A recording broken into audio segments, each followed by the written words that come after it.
Morning, everyone. Shout out to Mahmoud Abdul-Rauf, who was Steph Curry before Steph Curry, Mamba mentality before it was ever a thing, and Colin Kaepernick before Colin Kaepernick. Man, when I tell you his game was silky smooth, oh, talk about stop and pop, yo-yoing the ball, hitting threes, dropping dimes. Are you freaking kidding me?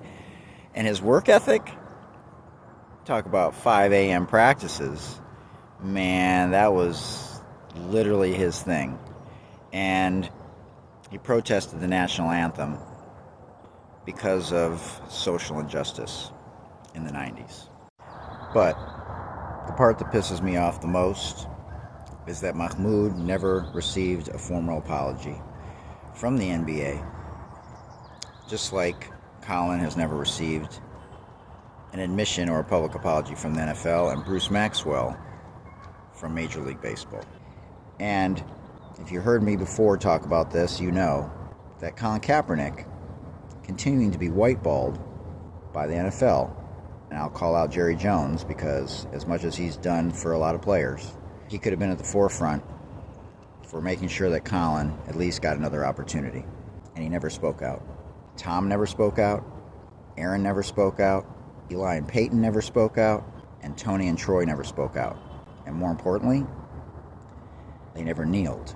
And if those guys had kneeled with Colin, if the brothers of Mahmoud Abdul-Rauf protested with him, and if the brothers of Bruce Maxwell in Major League Baseball had kneeled with him, they all would have went on to have amazing careers.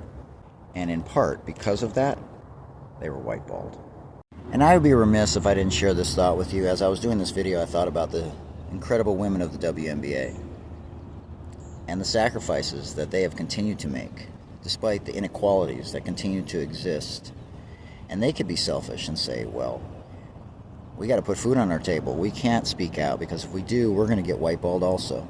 They've never done that.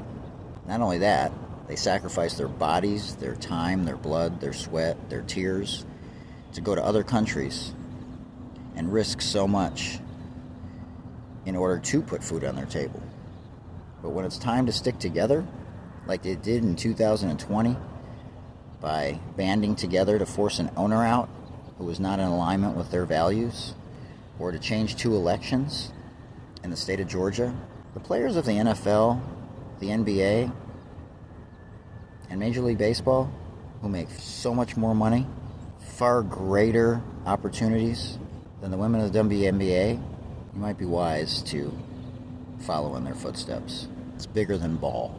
That there are just some things, no matter what the cost, that are worth sticking together for.